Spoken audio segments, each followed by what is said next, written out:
Hey folks, welcome to Issue Crew Movie Reviews. That's right, folks, we're back for another one. We're gonna do a movie review every day. That's right, folks, and here's day 2. I'm your host, Riely, of course, joined by special guest Alex Colochu. Howdy, howdy. We got another special guest. You want to mention that at the top of the show? Oh, what, Sonichu? Riley got a Sonichu That's medallion. not If you mine, want that's Alex's Sonichu medallion. That's property of Alex to, Colochu. Riley put it on stream. That's true, that did happen. If you want Riley, if you want to see Riley go put on the Sonichu medallion, the curse is with him. He put it on. Riley too has been cursed by the Sonichu medallion. But Go folks, check out the Dickheads podcast where Riley puts on the Sonichu medallion. today on this lovely movie review podcast, last time we did a funny, silly, little wacky film. And today we're doing Butterfly Effect, which is a very intense thriller, a lot of fucked up shit going on. I saw this, my mother showed me this movie when I was very young. I was extremely young when I saw Butterfly Effect. And I remembered most of the fucked up shit, but there were even a couple parts where they came back up and I'm like, holy shit, that happened? It was mostly when people died. I was like, I don't remember that part. So, Butterfly Effect, for those of you who do not know, quick and dirty plot summary. You get a guy, his name's Evan, and he has a bunch of blackouts when he's a young kid. He draws killing people with knives, and he has a knife in his house, and he doesn't remember what he's doing. He's having these blackouts. He has to, and his father's insane and seems to have had a similar experience. So, he basically, Evan is trying to treat this, so he starts journaling. And eventually, later in life, he realizes that he has some sort of special ability in which, if he reads the journals that he wrote as a kid, he can travel back to that moment and relive the parts where he was blacked out and change the future. So he does that a couple times because, life's pretty fucked up and he wants to make it better. First it gets better, but then something fucks up. And he tries to fix it, something else fucks up. Tries to fix it, something else fucks up. And that's Butterfly Effect, baby. That's the general premise, and that's what we're working off of. Alex, what were your feelings on Butterfly Effect? I thought it was a really good movie. I've actually never seen this movie before. So when Riley suggested it, it was a really good idea. I decided to give it a try. I know it's about time traveling shit because that's where the butterfly effect comes from. Yeah, pretty easy. It's not the movie. That's why it's determine. called that. But like the whole premise of the actual butterfly effect is if you go back in time, something as simple as a butterfly flapping its wings could drastically change the future.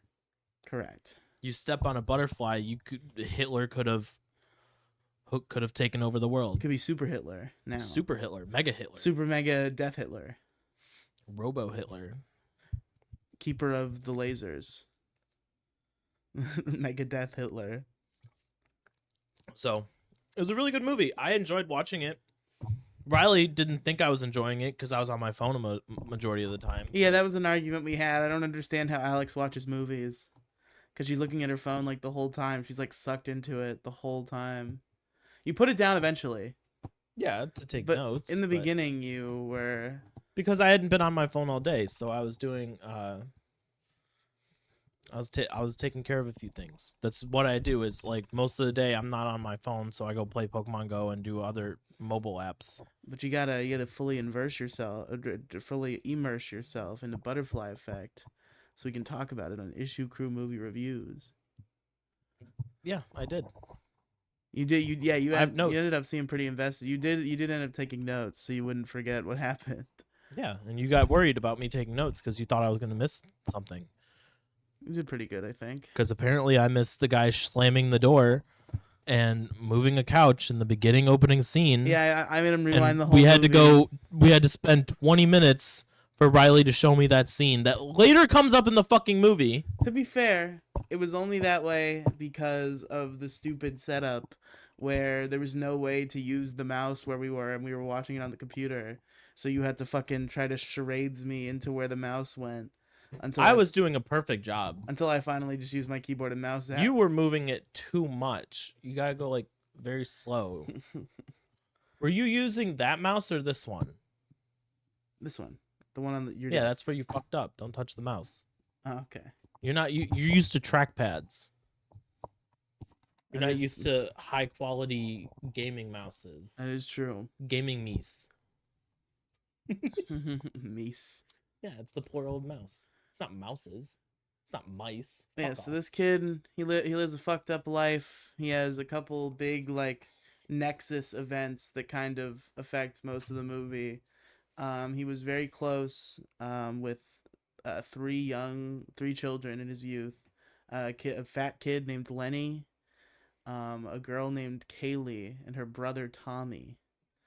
And he was close friends with them. They were kind of his friend group for his whole life. Then when he was a teenager, Tommy catches Evan kissing Kaylee, and he gets pissed. So Tommy kills Evan's dog by putting him in a sack and pouring lighter fluid on the sack and lighting him on fire. So that's a fucked up thing that happens. Other fucked up thing that happens before that, actually, I'm going out of order, is Kaylee and Tommy's dad is a pedophile, and he puts not Tommy but Evan and Kaylee in a pedophile movie, molest them, assumedly. Robin Hood. Robin Hood, yes, pedophile Robin Hood. What are you doing? Oh, you're trying to adjust camera angle? You're not moving it. There you go. Okay. I did move it.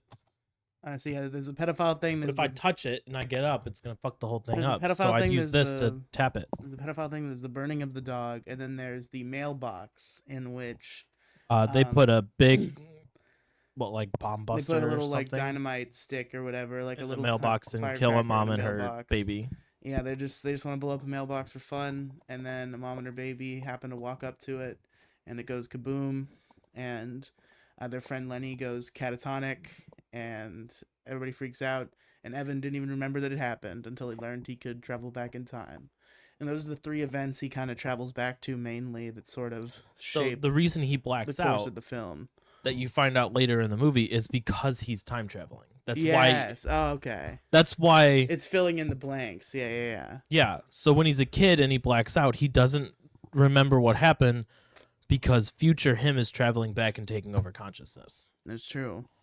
So, from the mailbox thing, we cut to him in college, and he starts reading his old notes, and his consciousness travels back to the mailbox incident, and he figures out exactly what happens. Yep. And then he goes to find Kaylee, who he there's also a pretty important scene where he after oh, okay. Wait, I'm trying to think. It was after the dog burning that he was forced to move away. And I guess he didn't get the chance to tell anybody because Kaylee just kind of shows up at his house, and there's a moving truck, and he's in the moving truck. Yeah. And he just puts up a sign that says, I'll come back for you, as they drive away. And I guess he did not come back or call for several years, and then he just shows up one day. He shows up at her place of work after she's been through a whole bunch of shit. He's talking to her, Your notes are actually out of order because he doesn't time travel to the mailbox yet. He time travels to the pedophile thing, and then he asks her about that, and that's what triggers the events. So he time travels back to the pedophilia. No. He went back to the You took these notes in bulk, so I think you got orders. He went back. Listen, he went back to the mailbox and realized things are coming back. Things that he could. Oh yeah, you're right. He realizes that's the first instance of him figuring that his memories are coming back actively. No more notes. No more notes. No more notes. You lost. The notes are for you. I remember this movie. So he goes. So in present day, after he comes back from the mailbox incident, and he regains that memory of blowing the people up, he goes and searches for Kaylee, and he starts talking to her, trying to figure out exactly what happened. They get into like a little argument. She doesn't want to talk about it. He's just trying to fill in the blanks. And she gets pissed off and runs away, and then he finds out that she killed herself. Yep, gets a call from Tommy, killed herself. So then, after that, he tries the note reading thing again, but with the notes from when him and Kaylee did the little Robin Hood movie with her dad. And he travels back there and he basically tells the dad to fuck off. Don't ever touch her again. You need to discipline your son more. And that's where things kind of go wrong. So he travels back to the present, and that's where things go wrong. He wakes up in a sorority house. Well, this is where things go very right at first. At first, yeah. So he wakes up in a sorority house or something like that, or It's a sorority house. frat house or something. It's a sorority house based off all the women. Okay, yeah. So So he wakes up there, and he's in bed next to Kaylee, and his head is blasted, Jimmy Neutron brain blasted with memories of this whole life that he had, where him and Kaylee, stayed together and fell in love, and Tommy still killed the dog, so he got put into a mental institution or something. But they fall in love, they're having fun, and now they're in college, and Evan is part of a frat house. She's in a sorority. They're a happy couple together. And this is different from his previous college experience from before he time traveled, where he lived in a shitty room with a punk boy and was getting good grades, but he was failing to finish any of his work on time. So now everything is different. Like, he asks the professor about an essay that he needs to make up. The professor doesn't even remember who he is. Like, it's a whole thing. But he also remembers the life, kind of. Like, it a little flashes bit back vaguely, to him. yeah. So things are going really well for Evan, and that's where, like, if you wanted to have like a happy ending, you end the Right movie there. right there, right then and there. They get married, happily ever after. Unfortunately, the dad of the brother and sister, Kaylee and Tommy, focused all of his pedophile efforts onto Tommy. I don't think that was the implication.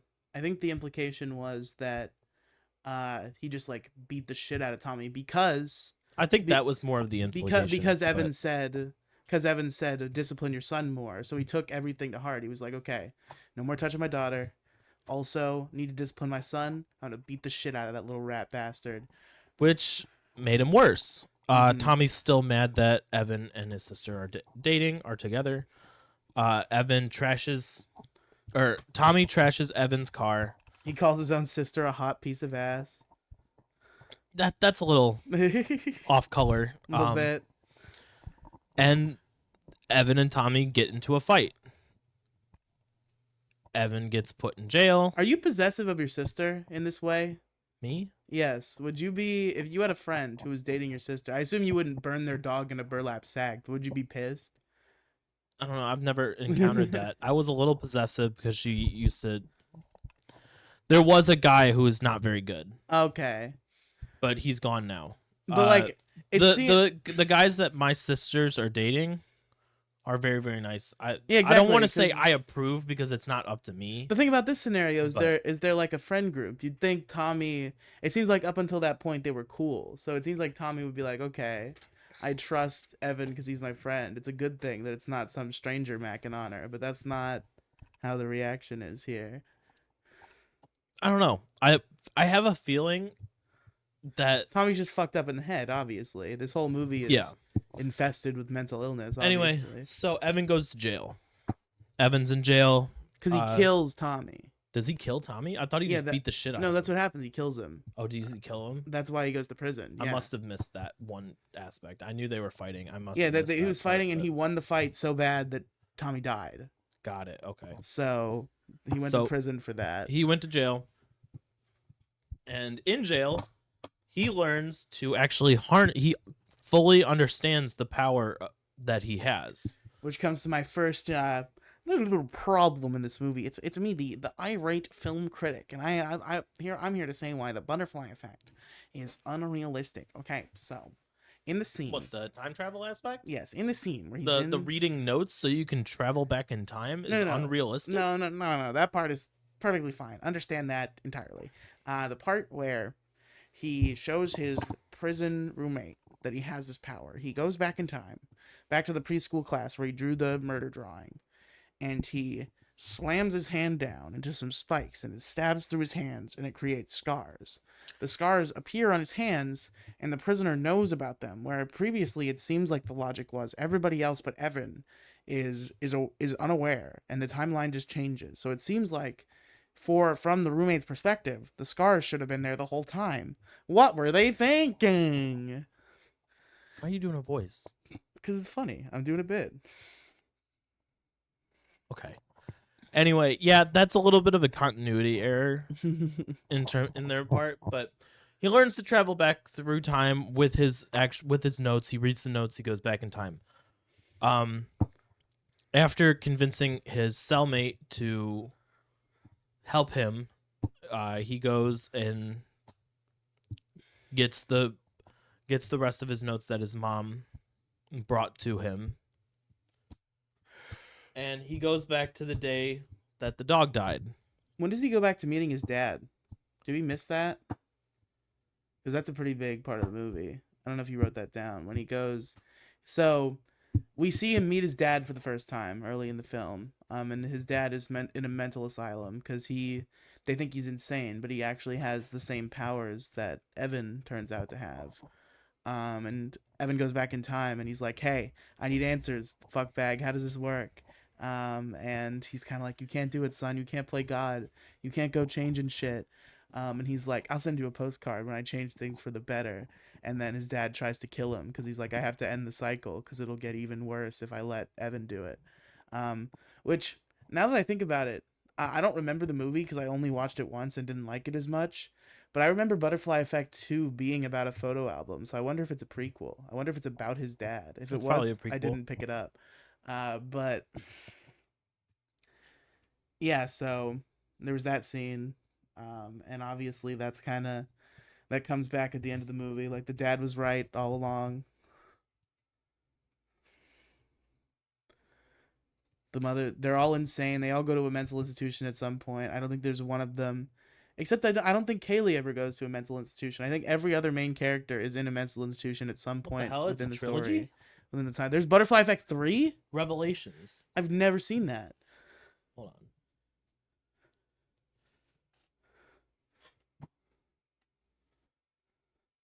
Story revolves around a man trying to uncover the mysterious death of his girlfriend and save an innocent man from the death chamber in a process by using his unique power of time travel.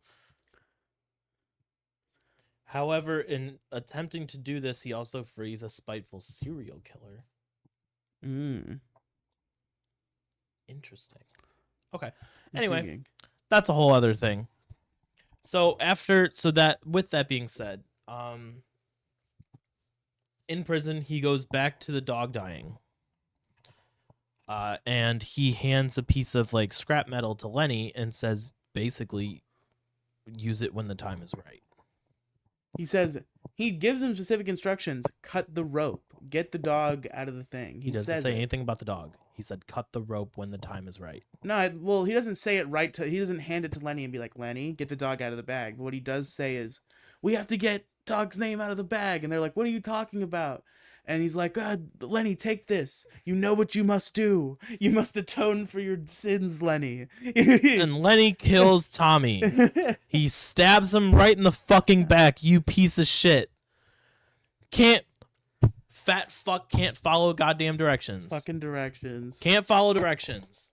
Because he couldn't open the bag. That was part of the original dog flashback, is Lenny tries to save the dog, and then he can't open the bag. And then Tommy's like, you better fucking get away with that bag. I'll fucking slit your mom's throat in her sleep. So he backs off. So he does this, and when he gets back to the present, he's learned Lenny. There was also, so we missed a Lenny branching timeline. So the first Lenny timeline is, and this is before this, I believe, is he's not, because this is after this, he's in the nut house because he killed Tommy. Yeah. But there's a previous timeline in which he's also in the nut house, but in a weirder way. Like in the timeline after he kills Tommy, with the model planes. The model planes. No, that's real life. Oh, that's current timeline? Yeah, okay. That was original timeline. That was original timeline that he's painting the planes. Okay. Yeah, he went there after yeah, that was original timeline. He went to Lenny first before he ever went So back that to Lenny is painting unreasonable amounts of model planes, like a and retarded amount of planes. can't Like can't you know how people are you know how special needs kids are like, I love trains. he loves planes. He loves planes, and I'm sure another timeline would have been he likes automobiles. Yeah. Uh-huh. Planes, trains, and automobiles. I mean, he seems to be pretty good friends with Evan when he's in a wheelchair later. That's his favorite automobile, is Evan's wheelchair. But we'll talk about that in a minute. You're getting ahead of yourself. That's why I put the notes up there so you can see. Well, we can go ahead. But the notes are fucking you We don't up. have to go in order here on Issue Crew Movie Reviews. We can skip around if we wish. So he goes back to the present after Lenny kills Tommy. Yeah. Lenny's in a nut house, and he's like, and Evan's like, all right, what about he's thinking to himself, what about Kaylee? He hunts Kaylee down. She's a crack whore. She's a crack whore. She's doing They go out to like prostitution dinner or to buy something. crack. They go out to like a restaurant or something, and they're talking, and she's like, well, why don't you just go and fix it? Why don't you go and fix this? So he explains the powers, and I guess she's like, she kind of doesn't believe him. She's like, if it's true, then you better fucking do it again, because you seem to have fucked up pretty bad this time. Yeah, and she walks out. And one thing do you remember the line that she says, the most like fucked up line in the movie, in this scene? Do you recall this? She's telling him the ways that he could go back and change the past. And the first one she mentions is a genuine one. Like, why don't you go back and save the baby? And then at some point she literally says, or why don't you go back when I was 7 and fuck me in front of my dad's video camera and fix me up real good? Well, because she's a crack whore. So, yeah. You know, that's the only thing on her mind. Oh my God. That's so cruel to say. What, sex? Yeah, that's so cruel to make that law. Like, oh, she's a prostitute, so that means she should be so openly talking about fucking in front of her dad at 7. This movie's so messed up. How did I watch this when I was a kid? It's because I didn't understand the world yet. Like, I understood what was going on was fucked up, but I did. No, just you're being loud. Oh. Keep going. I understand that the movie was fucked up. I understood that when I was a kid, but I didn't have the like world perspective I have now, where I kind of understand like the deeper implications of everything that's happening and like just how fucked up it is. So like, it's insane that I watched this movie and appreciated it on some level when I was fucking. I say 9. I think that's a little bit of an exaggeration. I was probably less than 13 though. I was probably 12 at the highest. Yeah. So Kaylee tells him, why don't you go stop the baby from dying? So he's like, all right, bet. Goes, grabs the journal, and to stop the mailbox incident. Unfortunately,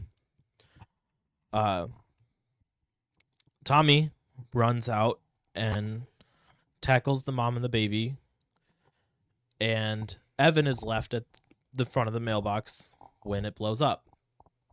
He travels back to the present, and he has no arms. Yeah.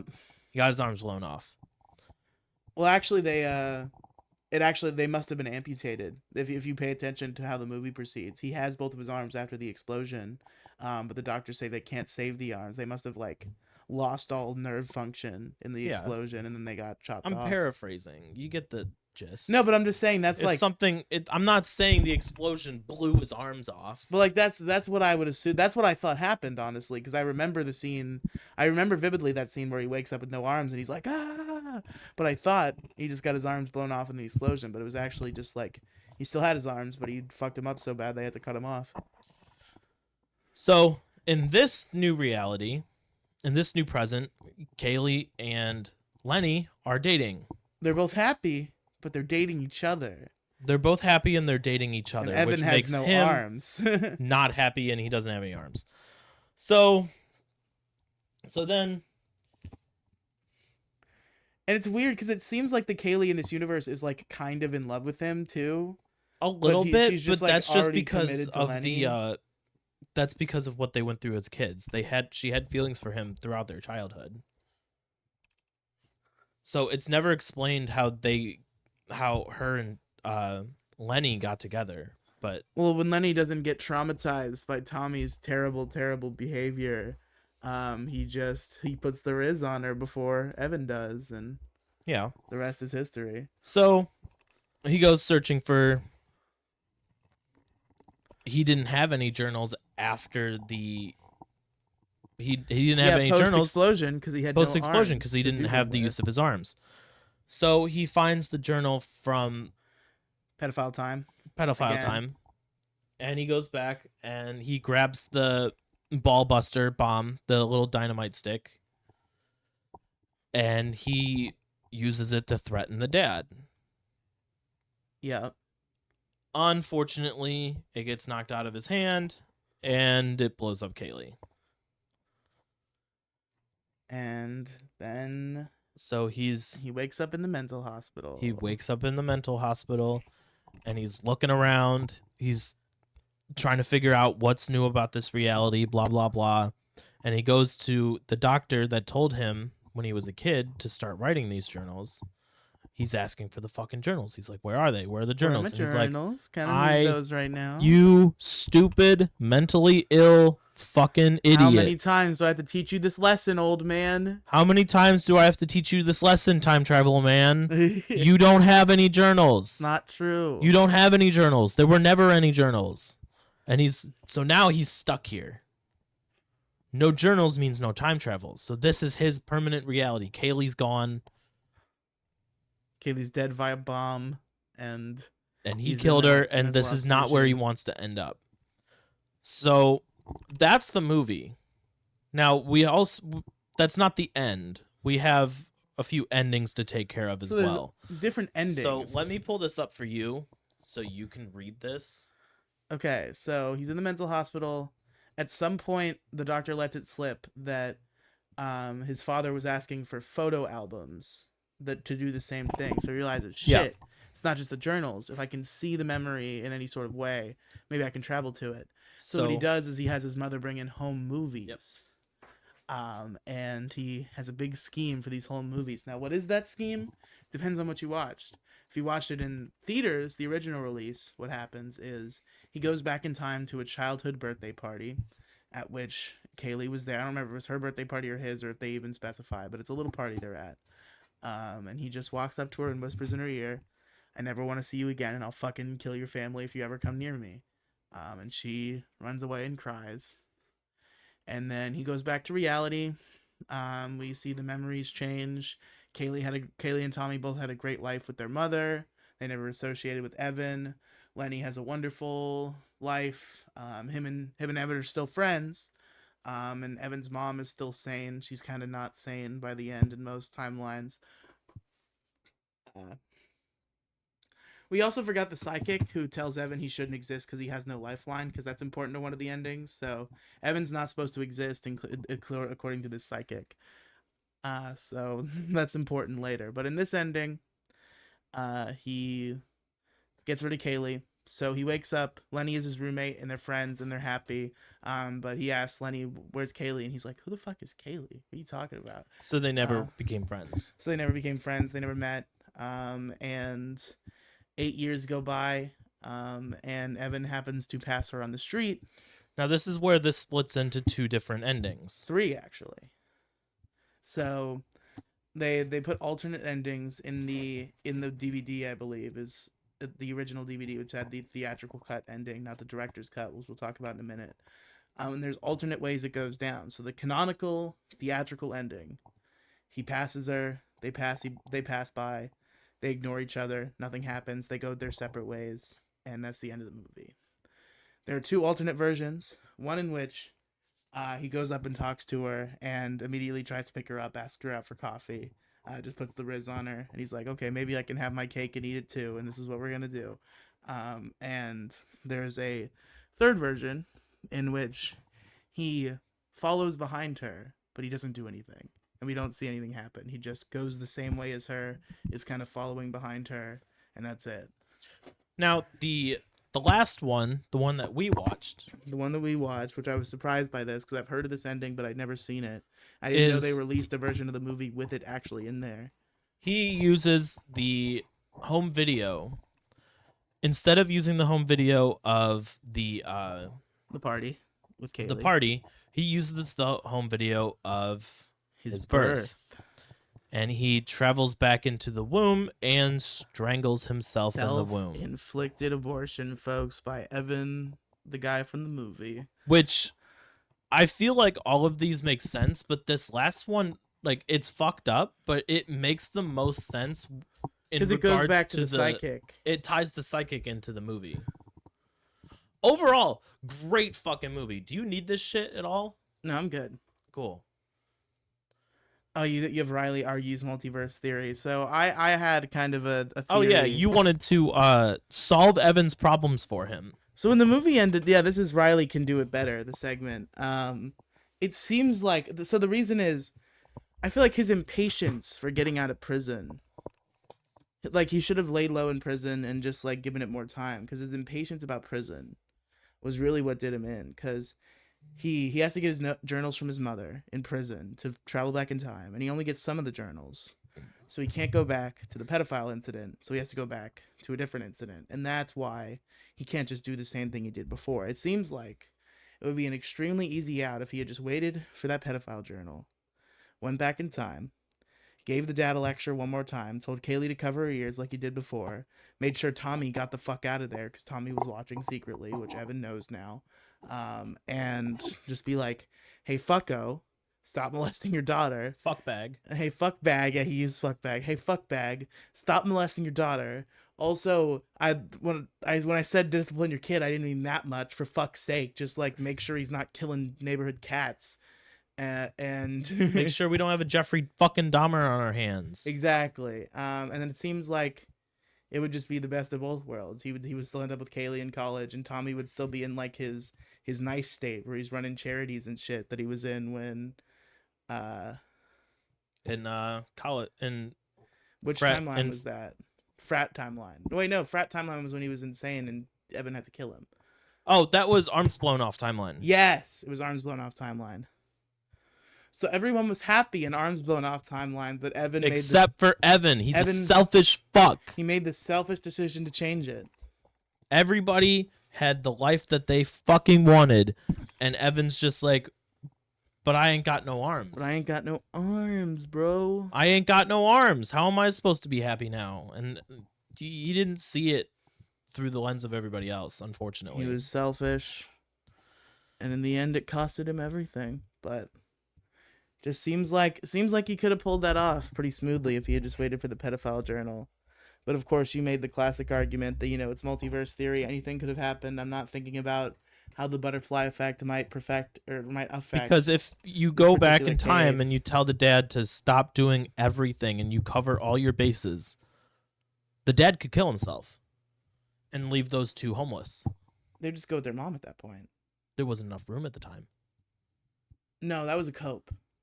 Well, it was coping, but like, because in the timeline where Evan either dies, never exists, or he gives up on Kaylee, they just go live with their mom.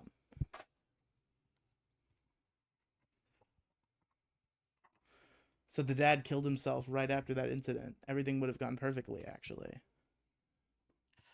Yeah, but that could bring about childhood trauma. That's fair. Growing up without a father, that could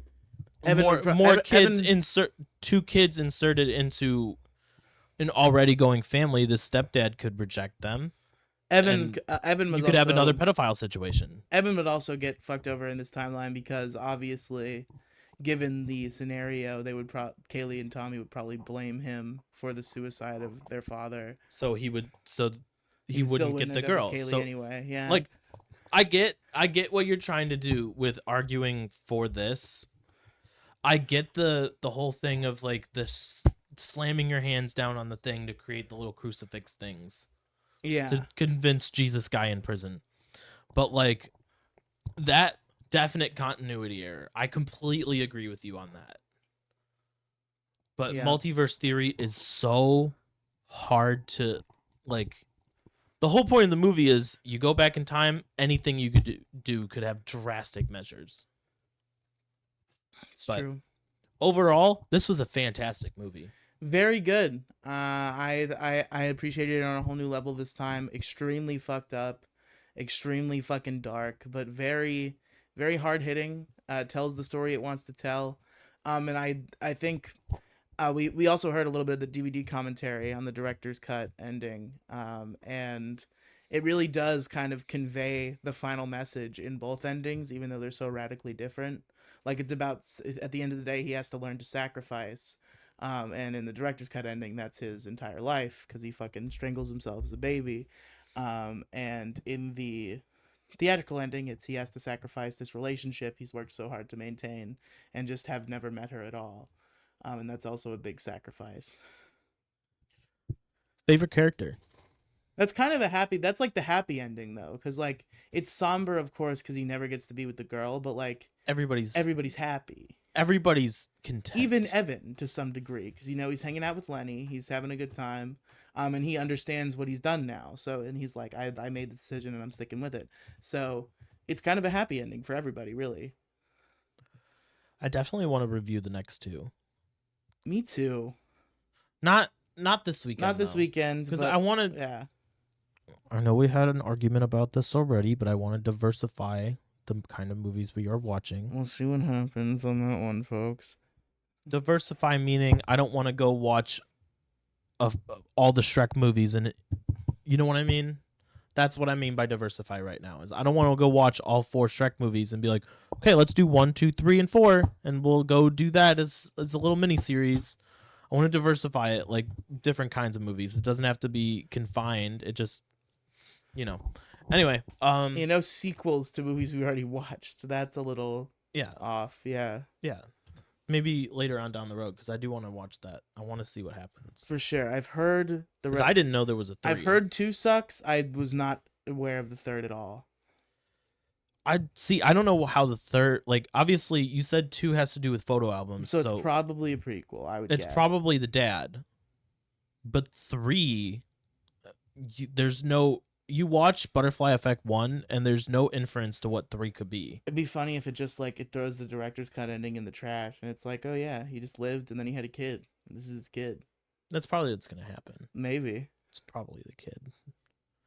But who knows? Favorite character?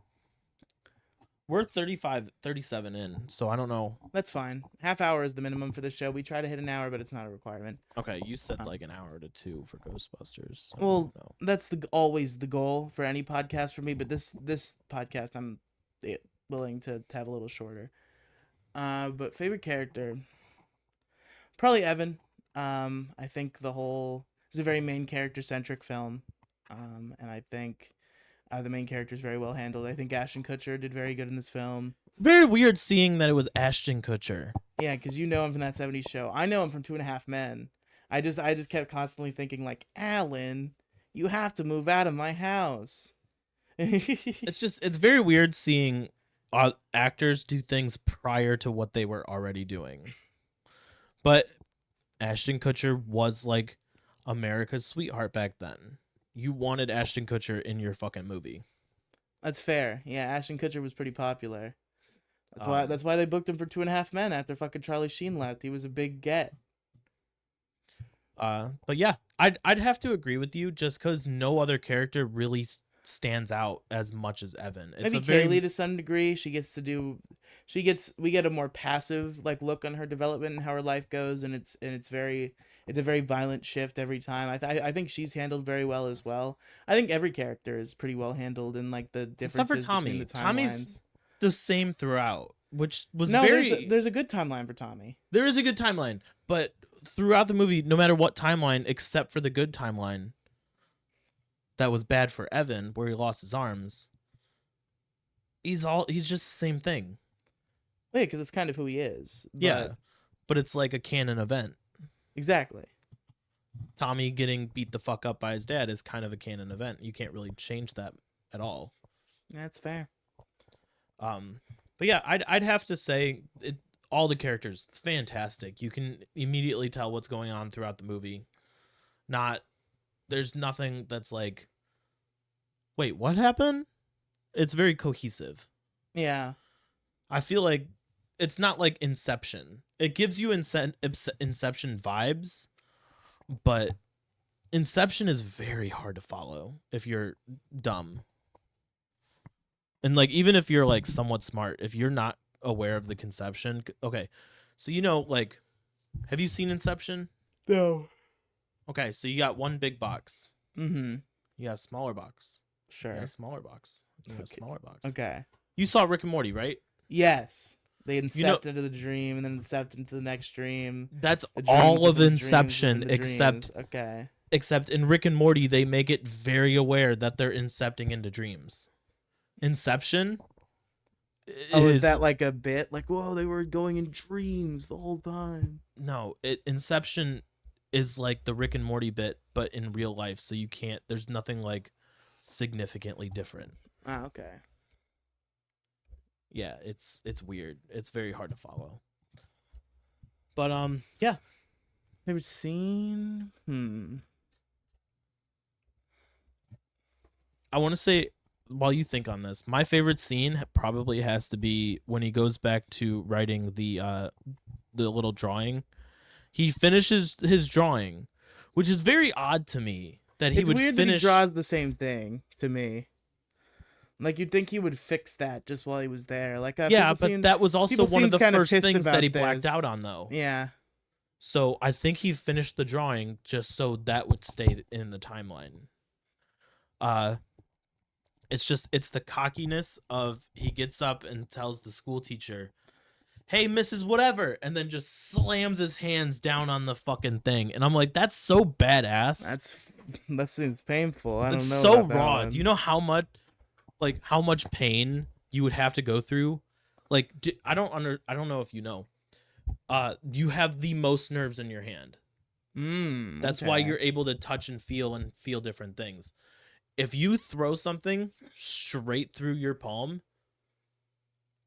fucked beyond belief. It is one of the worst pains to go straight through your hand. Not to mention that there are several bones that you could break doing that as well. So I think that took a lot of courage just to get him out of jail. But he was also rushing to get out of jail because he's like, fuck this. I kind of like my favorite puzzle piece in the whole like building narrative, I think, and kind of my favorite scene by extension is when he goes back to see his dad. I think that's kind of like that's a blank that I really was like, oh shit, when it was filled, because it was like his dad must have been insane, because why did his dad try to choke him randomly? And then much later in the movie, that gap is filled where he's like, I'm trying to change shit. You better tell me how this fucking works. And the dad is like, you can't do that. You fuck things up like I did. Don't fucking do it. And he's like, I'm gonna do it though. He's like, I'll fucking kill you before you can do it. So I wonder if his dad. See, now this is where I kind of want to draw little inferences to the second one. Okay, potentially. Butterfly 2. Potentially, watch that one not even be a prequel. It's just another guy who has picture powers. No, I feel like they're gonna do the dad story. Maybe.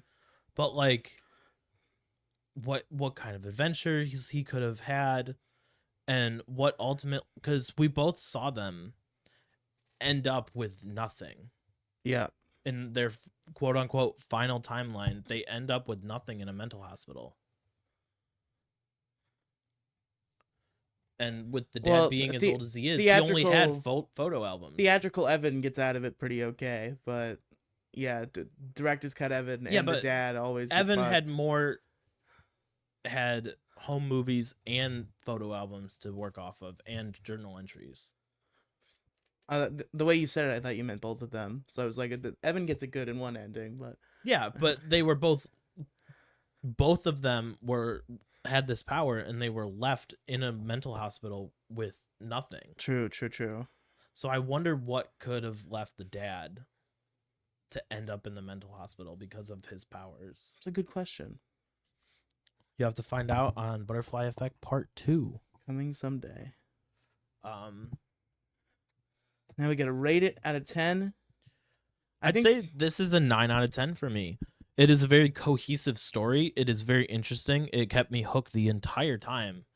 There was not a dull moment in this movie.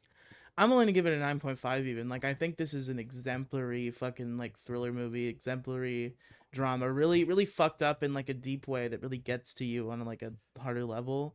There's a couple little logical fallacies where I would take away the 0.5 and not call it a 10 out of 10 film.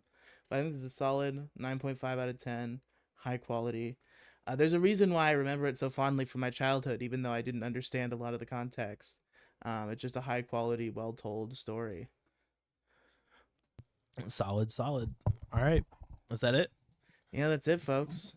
So we'll see you tomorrow for something else. Butterfly Effect coming to you eventually. Yep. Not this weekend. Just like the Wonka movies are also coming to you eventually, and more Dragon Wheel is coming to you eventually. There's a lot of coming eventually here on Issue Crew Movie Reviews.